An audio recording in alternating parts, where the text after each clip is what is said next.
Interesantísima fue la charla de la semana pasada del doctor Millán, que nos mostró de una manera muy sencilla, amena y asequible cómo han evolucionado las técnicas de la microcirugía ginecológica, instrumental, técnicas, periodos de recuperación, nuevas tecnologías aplicadas, etcétera. Creo que fue bastante enriquecedora. Hoy, para mí, es un auténtico privilegio tener aquí con nosotros al eminente doctor Víctor Pérez Rigal, oncólogo del Hospital Universitario Virgen de la Risaca, que nos va a hablar sobre tratamientos alternativos y complementarios para el cáncer. El doctor Pérez Rigal es uno de los más prestigiosos, de los más relevantes oncólogos de nuestro país, con una trayectoria profesional amplia y brillantísima. Aparte de su gran talante profesional, destaca por su lado humano, por su amabilidad, por su cercanía, por su gran labor social. Esta combinación de valores le hacen ser una de las personas más queridas y valoradas de nuestra región. De hecho, ha obtenido varios galardones, premios y menciones que destacan esa valía intelectual y humana.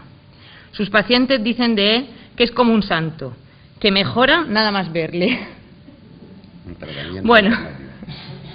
Bueno, don Víctor, quiero darle nuestra más sincera gracias por esta tarde con nosotros. Es un verdadero placer y a todos ustedes agradecerles su presencia aquí esta tarde. La charla sobre la que va a versar esta charla es sobre tratamientos alternativos y complementarios para el cáncer. ¿El por qué he elegido este tema? Pues es un tema candente, polémico, es un tema. La frecuencia del uso de este tipo de tratamientos en pacientes con cáncer es altísima, y porque está oculta, pero probablemente es el 50% de la población utiliza en algún momento de su enfermedad, ha utilizado un remedio de este tipo, normalmente complementario, o sea, junto al tratamiento que nosotros científicamente está demostrado que utilizamos para luchar contra el cáncer. Pero algunas personas también utilizan tratamientos alternativos, que quiere decir en puesto de la medicina convencional, cosa que, como ya veremos, pues es peligrosa y tiene, no hay ningún tratamiento alternativo curativo. Lo único que hay pues curativo son los tratamientos que empleamos en la medicina científica, convencional, occidental. Entonces yo quiero decir que todo lo que voy a hablar es sobre el cáncer. Yo reconozco que muchos tratamientos complementarios son muy importantes para muchas enfermedades, son basados en ciencias milenarias, algunos se remontan a la antigua Mesopotamia. Yo como voy a discutir, o la medicina tradicional china. O sea que hay tratamientos, las hierbas, hay multitud de tratamientos, el reiki, todo lo que es el mente-cuerpo, los tratamientos de la hipnosis, son tratamientos muy antiguos y muy eficaces para muchas patologías, y en el cáncer también, como veremos, como complemento para ayuda a control de síntomas, a mejorar el estado de ánimo del paciente, la sintomatología dolorosa, las náuseas, los vómitos, pero en ningún momento pueden ser alternativos, o sea, abandonar un tratamiento del cáncer por un tratamiento alternativo de este tipo, ¿no? Que son múltiples. Yo no puedo hablar de todo, cada uno es una ciencia y ahora, como veremos, no se imparte aquí, pero en muchos países sí se imparten, y en China, pues fijaos si este tipo de tratamientos funcionan, o en los países asiáticos, o en Centroamérica, o incluso en Estados Unidos, son muy utilizados por la población. Entonces, primero vamos a ver la definición, que es un tratamiento alternativo complementario. Pues son aquellos procedimientos o tratamientos empleados con el fin de curar o aliviar y que no pertenecen al campo de la medicina convencional o la medicina occidental o la que nosotros tenemos, la medicina científica. Todo lo que no pertenezca a esa área, que no está demostrado por el método científico, pues se llama tratamientos alternativos o complementarios según la forma en que lo utilizas, que tienen un denominador común todo este tipo de tratamientos, y es la falta de evidencia científica. No hay demostración de su utilidad. La eficacia no está probada en la literatura científica de ese tipo de tratamientos. La mayoría de países no es reconocido. Los países, como he dicho antes, asiáticos, la India, en estos sitios sí que son tratamientos habituales, pero normalmente son complementarios junto al tratamiento científico oncológico, de cómo se trata un cáncer, la quimioterapia, pues junto a ello utilizan la medicina tradicional china, pero normalmente no sustitutivo, no es sustitutivo de ese tratamiento. Hay países que hoy día es un tema creciente. Por ejemplo, en Estados Unidos, desde hace unos 20 años, hay un instituto dedicado a este tipo de terapias, de tratamientos alternativos y complementarios, pero dedica una cifra que, aunque parezca grande, es ridícula. Son aproximadamente unos 500 millones de dólares al año para hacer ensayos e investigar este tipo de tratamientos, si pueden ser útiles en un futuro o no. Pensar que solamente un fármaco oncológico, ahora una terapia de estas modernas, cuando sale al mercado, solamente su investigación y su lanzamiento al mercado ha costado 1.000 millones de dólares. O sea que 500 millones en todo este tipo de tratamientos, pues no es, pero por lo menos es algo. Allí también, en Estados Unidos, las facultades de medicina o las escuelas de medicina, las de enfermería, las de osteopatía, tienen asignaturas y enseñan medicina alternativa y complementaria, enseñan para que un médico sepa moverse. Luego, la mayoría, un 60% de las escuelas imparten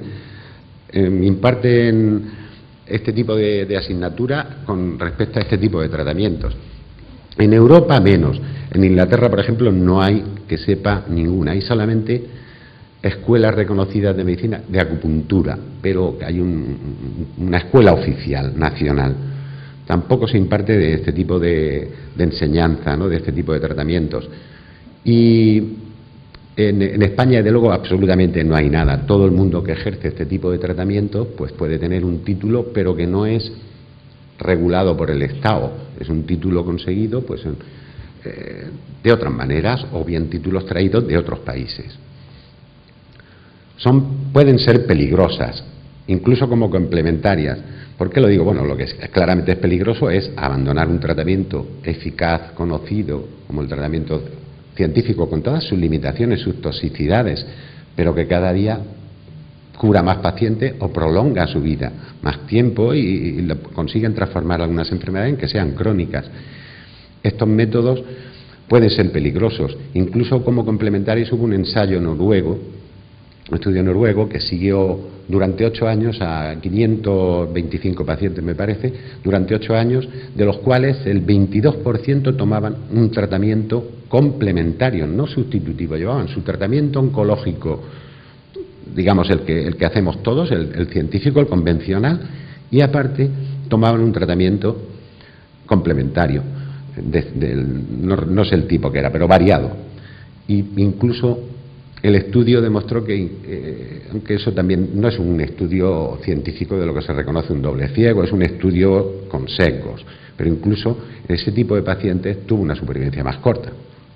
Eso es un estudio publicado en el 99 en una revista de prestigio. Luego, lo que hablamos, esto solamente vale para la aplicación de los tratamientos que son alternativos, o sea que uno utiliza un tratamiento no reconocido científicamente y abandona el que está reconocido científicamente. Esto puede provocar un retraso en la aplicación del tratamiento y hacer que un tumor que pueda ser curable con el método científico se haga incurable. Que le pasó, he puesto ahí lo de Steve Jobs y Rita Guerrero, aunque tiene matices, que no es tampoco una verdad. Intentaron utilizar terapias complementarias, pero una ya se había puesto Rita Guerrero su tratamiento de quimioterapia estándar y las cosas parece que no iban bien. Y Steve Jobs, cuando intentó incorporarse a lo que le habían dicho que tenía que ser operable, tenía un tumor de páncreas y que era operable porque además era una histología más benigna, y retrasó el tratamiento. Él tenía una filosofía de vida, unas creencias, unos hábitos saludables y pensaba que con esas medidas su tumor lo iba a eliminar. Retrasó unos meses el tratamiento y ya era inoperable. La frecuencia de utilización, según las estadísticas, está entre el 20 y el 40, pero sigue creciendo. De pacientes que tienen un diagnóstico de cáncer, entre el 20 y el 40% de los pacientes, que es mucho mayor, porque cuesta mucho en este tipo de encuestas preguntar, porque la gente lo calla. Lo que debería de haber siempre es una comunicación con el oncólogo, en el sentido de decir, pues mire, ¿qué piensa de este tratamiento alternativo o complementario que pueda tomar junto con el que usted me está poniendo, ¿no?, el demostrado científicamente? ¿Qué opina? Pero primero he de reconocer que los oncólogos tenemos mala formación en medicina alternativa y complementaria, o sea que estamos mal formados, no tenemos educación, no se da en ninguna asignatura. No puede saber. Yo todo lo que he sacado aquí es de literatura científica oncológica, puramente de tumores. Entonces la gente, también el oncólogo, si no se abre porque no conoce, pues no hay comunicación, pero cuando se hacen encuestas serias, resulta que es muy frecuente la utilización, por lo menos de una hierba, de algo, siempre. Eso es frecuentísimo y además tiende a aumentar. Pues la justificación es eso, búsqueda de valores, creencias, orientaciones filosóficas sobre la vida y la salud. Cada persona, individuo, tiene unas ideas. En Estados Unidos tiene cierto auge científico en los últimos años, hay muchos ensayos con este tipo de tratamientos. ¿Y qué factores se asocian al uso? El sexo femenino lo utiliza más, la edad juvenil también utilizan más este tipo de tratamientos, la ansiedad, la persona con ansiedad, depresión, el que tiene un mal pronóstico, intenta agarrarse a todo y busca también este tipo de tratamientos. Luego se tiene con este tipo de tratamientos que hay una sensación de que no hay nada que perder al utilizar esto, pero también eso tienen sus efectos secundarios, o sea que no es agua. Y el alto nivel sociocultural también va asociado a una mayor utilización de este tipo de tratamientos. Tratamientos alternativos. Estos serían los que, con el objetivo de eliminar el tratamiento, digamos, científico y utilizar un tratamiento de este tipo con el fin de curar el cáncer. El objetivo es como cualquier tratamiento oncológico, reducir la carga tumoral y prolongar la vida del paciente o curar el paciente. Ha habido durante todo el siglo pasado multitud de tratamientos de este tipo, como sustitutivos, se han utilizado como sustitutivos a los tratamientos habituales oncológicos. La antitoxina de Koch en los 40, el de Hosey en los 50, esos son tratamientos especiales. El Creviozen en los años 60, el Laetril en los años 70 todavía se sigue utilizando en Estados Unidos. La gente tiene que bajar porque está prohibido comercializarse en Estados Unidos, pero pasan a México y se vende, y si uno se mete en internet lo encuentra y lo puede conseguir. Se extrae de los huesos de la pepita, del albaricoque, de las pepitas de sandía, de melón, de ciertos frutos, de la manzana, se extrae. Entre otras cosas lleva también cianuro, pero bueno, cianuro que está inutilizado por 2 moléculas de glucosa y otras. Pero es un medicamento que incluso se han visto intoxicaciones y alguna muerte Pero bueno, es un medicamento alternativo que todavía lo siguen utilizando. La inmunoterapia en los 80, la terapia de Ivela en los 90, esta era con somatostatina. Fue un científico italiano, creó una alarma social en Italia que hasta tuvo miedo el gobierno de que se pudiera ir, porque hubieron multitud de manifestaciones, salió en televisión y tuvo 9 millones de espectadores. O sea que esto fue un tratamiento con somatostatina que generó tanta alarma social que el gobierno se vio obligado a realizar ensayos clínicos, claro, que no demostraron nada, en absoluto, de ningún beneficio. Y cuando investigaron, porque él decía que había tratado 3.700 pacientes y que se habían curado, cuando vieron la ficha no había diagnóstico seguro de cáncer, todo fue un bluff, pero generó, y se siguen aún utilizando, generó una alarma social brutal.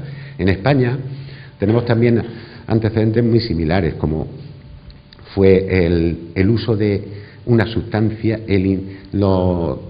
se llama el Neupogen, un factor de crecimiento que lo que hacía era estimular el crecimiento del leucocito. Eso fue un físico, era físico y trabajaba en un hospital en Madrid.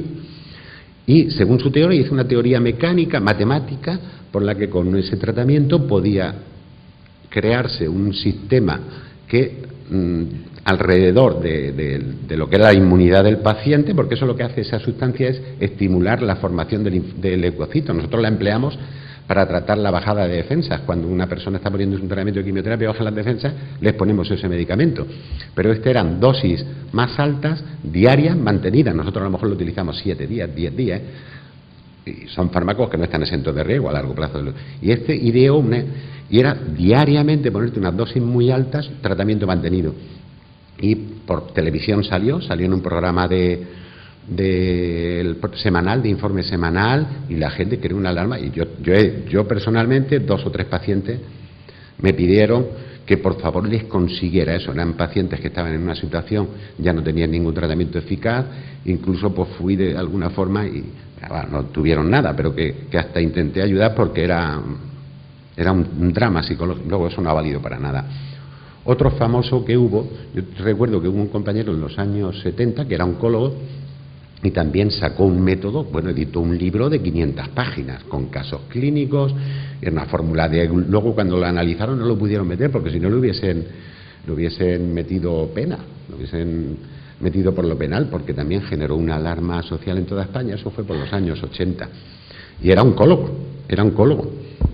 Y creó ahí una fórmula magistral, vendía, ganaba su dinero, pero bueno, al final todo eso fracasó. Y ahora también otra que estaba, el Biovac, y el Biovac, que ahora se vende con otro nombre comercial, porque como está prohibido por la legislación, sigue vendiéndose un producto similar, que no está demostrado en absoluto. Llevan unas fórmulas y eso en absoluto no puede ser un tratamiento alternativo, no se puede abandonar un tratamiento eficaz por un tratamiento de ese tipo. En el fondo, eran los que promovían este tipo de tratamientos, creaban una alarma social, se generaba esa alarma social, obligaban a que los ministerios de Sanidad iniciasen estudios científicos para demostrar si eso era eficaz o no, porque la sociedad te lo demandaba.